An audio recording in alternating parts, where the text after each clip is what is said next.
Selama hampir seminggu Ramadan ini kalian ngapain aja?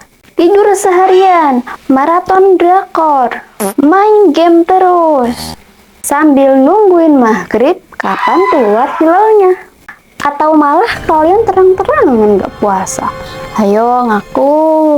Kalian itu harusnya malulah sama diri kalian pas masih SD. Pas masih SD aja kuat puasa full seharian. Kenapa pas gede sampean malah nantang Tuhan? Kalian tahu kan warteg yang pintunya setengah kebuka itu? Nah, spesies kayak ini tuh paling sering nongkrong di situ ketika jam makan siang. Bilangnya, aku cuma nongkrong doang nggak? Alah, bohong banget itu. Aku lebih percaya program makan siang gratis daripada omongan kalian. Udah, daripada puasa kalian hilang berkahannya, mending kalian nonton video aku aja. Cerita yang aku bawakan kali ini tentang ayah Rasulullah. Kemarin kan udah dijelasin ya tentang kakek Nabi. Nah, sekarang giliran ayah Rasulullah. Nungguin ya. Dah, kalau gitu kita langsung aja masuk ke ceritanya. Udah siap kan, Mil? Oke, siap. Ayo, Kapten. Awas ya kalian kalau nonton video aku sambil mokel. Kalau gitu nggak usah ditunggu lama lagi, langsung masuk aja ke ceritanya.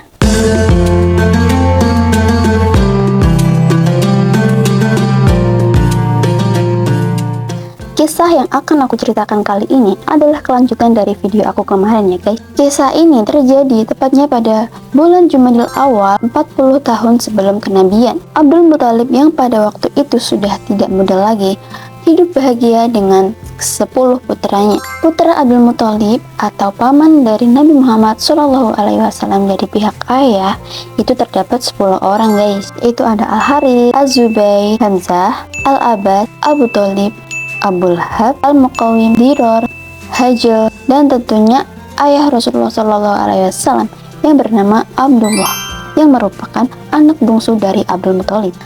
Abdullah merupakan anak bungsu yang lagi disayang-sayangnya nih. Ketampanannya sedang mekar pada kala itu. Jadi kan ada tuh fase dimana remaja beralih menuju ke masa dewasa. Di antara masa itu ada nih yang disebut masa keemasan atau masa dimana seseorang itu lagi cakep-cakepnya. Nah, setiap orang kan punya masa mekarnya masing-masing nih, yang tiap orang-orang itu pasti beda-beda. Ada yang di usia 17 tahun udah mulai kelihatan gantengnya, ada yang baru menginjak 20 sampai 25 itu baru mekar-mekarnya atau baru kelihatan nih cakepnya. Dan pada saat itu Abdullah berusia 24 tahun, dimana pada masa itu semua gadis di Mekah sedang asik membicarakannya. Nggak ada satupun gadis yang nggak jatuh cinta ketika bertemu dengan Abdullah. Kalau kalian udah nonton videoku yang part 1, pasti kalian udah nggak asing lagi sama nazar Abdul Muthalib.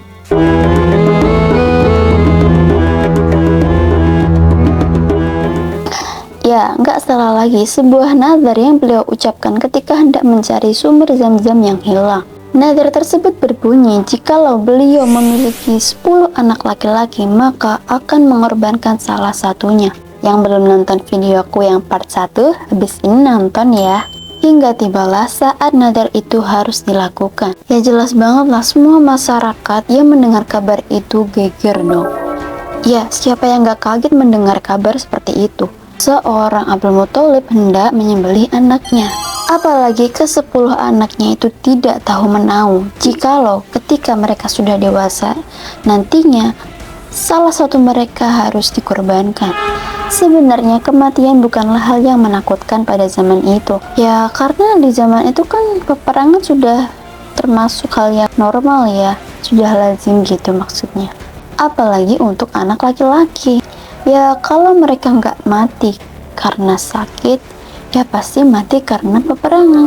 Jadi mereka menganggap sebuah kematian di tangan ayahnya ini, apalagi untuk memenuhi nadarnya, adalah sebuah kehormatan. Wahai ayah, apa yang harus kami lakukan? Tanya salah seorang anaknya.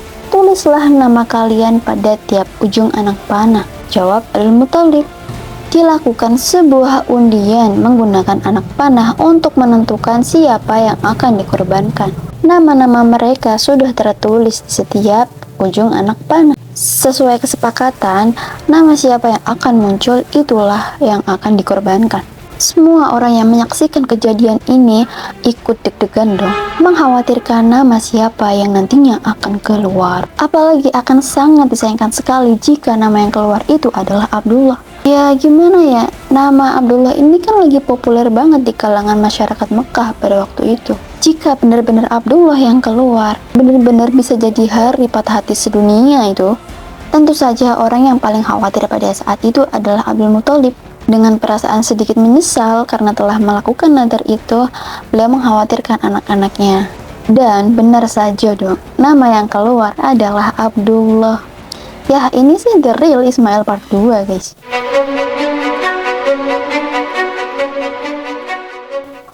Nadar terlanjur diucapkan dan undian pun sudah keluar. Dengan menenteng sebilah golok, Abdul Muthalib menuntun Abdullah menuju tempat di antara berhala Ishaq dan Nailah.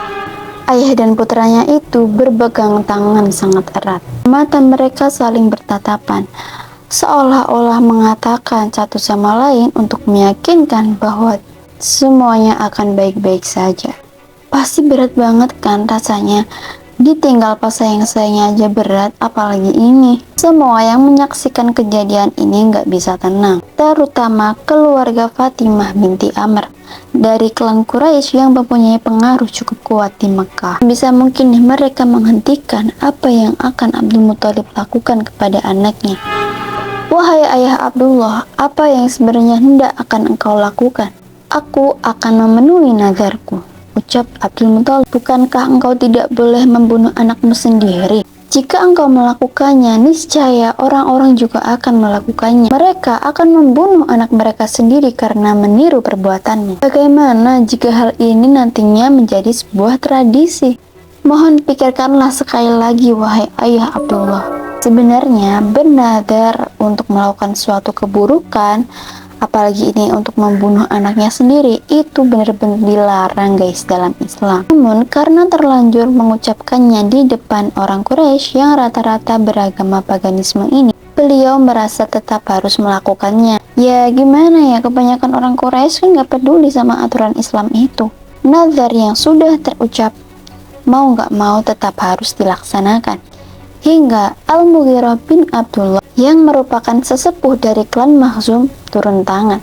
Beliau berkata, "Demi Allah, jangan sekali-kali menyembelih putra Anda sendiri apapun alasannya. Jikalau memang harus ditebus dengan harta, kami bersedia untuk mengumpulkannya." Hingga salah satu orang Quraisy mengatakan kepada Abdullah untuk menemui seorang dukun wanita dari Hijaz yang dipercaya mempunyai kekuatan supranatural. Dia berkata, "Temuilah seseorang dukun wanita dari Hijaz. Mintalah keputusan darinya. Jika memang harus menyembelih Abdullah, maka sembelihlah ia. Namun jika ada jalan lain, maka ambillah saran itu." Mendengar itu, Abdul Muthalib merasa mempunyai secerca harapan untuk keluar dari masalah itu. Dan berangkatlah Abdul Muthalib beserta beberapa anaknya dan beberapa rombongan dari orang Quraisy menuju Hijaz. Sepanjang perjalanan, Abdul Muthalib berdoa kepada Allah agar Abdullah terbebas dari jeratan nadar yang diucapkannya. Setibanya di Yasrib atau Madinah yang kita kenal saat ini, terdengarlah kabar bahwa dukun perempuan itu telah pindah ke kota Khaybar, sebuah pemukiman subur di sebelah utara Yasrib yang dihuni oleh kaum Yahudi. Jadi beralihlah rombongan ini yang awalnya ingin pergi ke Hijaz, pindah menuju ke Khaybar, yang berarti harus menempuh perjalanan 100 mil lagi. Dan sepanjang perjalanan itu, Abdul Muthalib berdoa, "Wahai Allah Tuhanku, janganlah engkau wujudkan apa yang aku khawatirkan, dan jauhkanlah Abdullah dari segala keburukan. Sesungguhnya aku berdoa agar anakku suatu saat nanti bisa menjadi pemimpin umat manusia." Hingga tibalah mereka menemui dukun perempuan itu. Dukun itu berkata, "Berapa denda pembunuhan di tempat kalian?" 10 ekor unta, jawab Abdul Muthalib. "Pulanglah kalian, persembahkan Abdullah dan 10 ekor unta, lalu undilah keduanya. Jika undian itu sudah mengarah ke unta, pilihlah unta itu. Sebab dewa telah menghendaki keselamatan bagi anak itu. Mendengar hal itu, Abdul Muthalib full senyum dong. Langsung tanpa nunggu panjang, beliau beserta rombongannya kembali menuju Mekah, tentu saja untuk melakukan undian tersebut. Ternyata undian pertama masih jatuh kepada Abdullah, dan begitu seterusnya ketika anak panah kembali mengarah ke Abdullah. Dengan begitu, ditambahkanlah 10 ekor unta, sampai jumlah unta tersebut memenuhi angka 100 ekor. Setelah itu, undian tersebut jatuh ke 100 ekor unta. Masyarakat yang menyaksikan kejadian itu langsung pada gembira semuanya, mengetahui akhirnya Abdullah tidak jadi dikorbankan. Pas lagi bahagia-bahagianya nih, tiba-tiba Abdul Muthalib berkata, "Demi Allah, aku belum bisa meyakini hal ini jika belum dilakukan sebanyak 3 kali." Mendengar hal tersebut, masyarakat yang tadinya seneng nih, udah seneng nih, tiba-tiba lemes lagi lah. Oke, jadi dilakukan nih undian sebanyak 3 kali lagi sesuai kesepakatan. Kalau dari ketiga undian ini Naba Abdullah tidak muncul, berarti fix yang akan dikorbankan adalah 100 ekor unta. Semua orang udah deg-degan lagi nih menantikan siapa yang akan dikorbankan.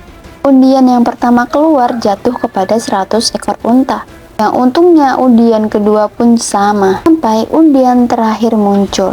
Ternyata anak panah menunjuk ke 100 ekor unta. Yang ini jadi pertanda kalau Abdullah benar-benar terbebas dari jeratan nazar ayahnya. Wah, emang suka bikin tegang ya kakek Rasulullah yang satu ini. Tapi untungnya doa beliau dikabulkan oleh Allah. Wah, kakek Rasulullah ini benar-benar suka bikin suasana jadi tegang ya. Untungnya Allah mengabulkan doa beliau. Jadilah 100 ekor unta itu yang dikorbankan, yang akhirnya disembelih dan dinikmati oleh semua masyarakat. Siapapun boleh memakan dagingnya, dan itu menjadi daging terlezat di dunia yang pernah dimakan oleh Abdul Muthalib sekeluarganya. Oke guys, jadi segitu dulu video part 2-nya, yang insya Allah besok aku juga akan upload lagi di part 3 yang menceritakan tentang apa kira-kira. Stay tune ya pokoknya. Coba kalian tebak sendiri, kemarin Abdul Muthalib sudah, sekarang Abdullah sudah. Kira-kira kisah siapa ya di part 3? Ayo, silahkan tebak jawaban kalian dan tulis di kolom komentar ya.